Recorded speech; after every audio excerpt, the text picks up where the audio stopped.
Welcome back to the reality, guys. I'm your host, Billy Blanks. We're here to talk the Big D, season 1, episode 4, The Big Temper.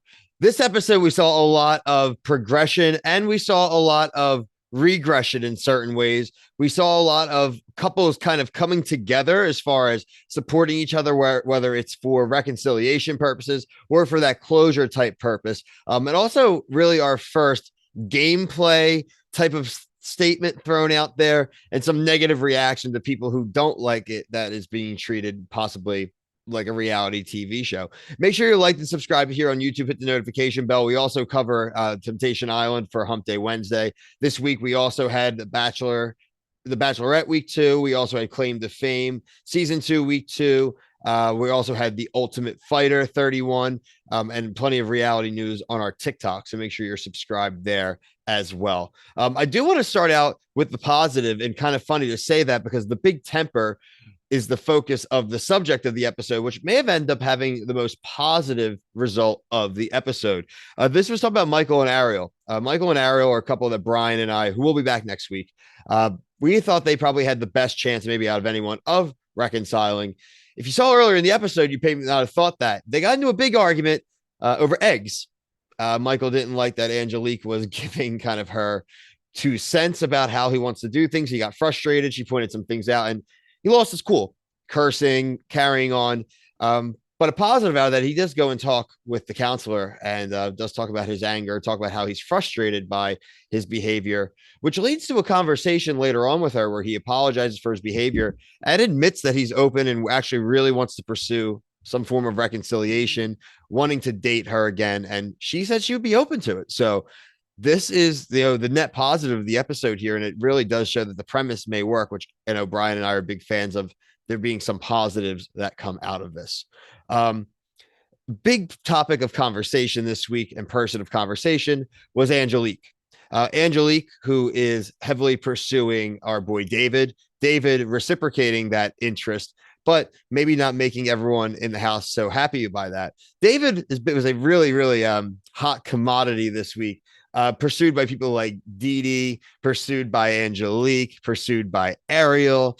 So definitely not his, he has a breadth of choices here, but Ariel seems to be the one who he has the most attention with. Now he goes on the date with Dee, which sets up kind of the big conflict for Angelique this week.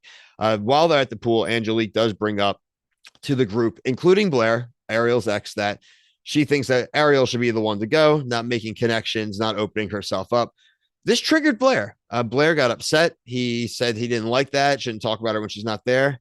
And he called Ariel a bitch. And I thought, not Ariel, sorry, he called Angelique a bitch, which I thought was a little rude. I mean, I don't think she was, going down there and clamoring votes too much, but she was putting her opinion out there. And I think you're allowed to do that. I didn't take it as slimy or gameplay. And I do feel that she would have said that to Ariel. Ariel and Blair did, and this is kind of what I think was the impetus for this, did have a pretty good reconciliation conversation where Blair kind of broke down a little bit emotionally, promised, and kind of did tell her that like he just could never have followed her.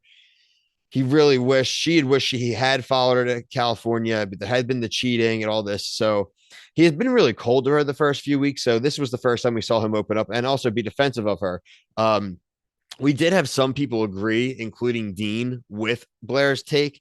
David said he did appreciate it, but kind of, hey, I'm going to do my own thing. They did even get him and Angelique a little closer physically. We saw the sleepover, and we're going to see how that rolls out next week.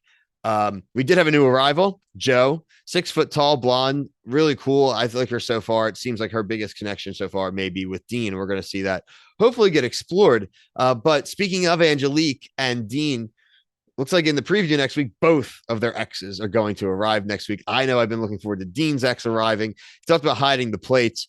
I am looking for a little bit of conflict and a little bit of the status quo to get blown up here. I think it'll be really good just for the dynamic in the show. I think it'll be fun. So I would love to see where that goes. We did get to see another exercise, as they would call the challenges this week, the texting challenge, where the women got to pick the men they want to text, the men not knowing who the women are, and seeing how the matching goes there with Casey and Thakur and Dean. Thakor and Blair. Oh, geez, I'm killing it now. Thakor and David, sorry, being the winners there. David and Didi end up matched together, Thakor and Casey, which has been interesting because Thakor and Casey have been feeling each other. They do get that first kiss, and Casey says it felt like kind of kissing a friend. So I am a little bit worried that next week that Thakor may be friend zoned, and I'm hoping that he takes it a lot better than he had taken some of the stuff last week and week one. But we'll see. I do think that next week is setting up for a lot of drama. Myself and Brian will definitely be here to cover all of it. Like I said, check out everything we have going on here and TikTok. We are covering Hump Day. We are covering The Bachelorette. We are covering things like Temptation Island. We are covering Love Island, Below Deck Sailing Yacht, The Ultimate Fighter, really anything you can think of reality TV wise. We are covering it here on The Reality Guys. But until next week, for myself and the rest of the team, thank you. Peace.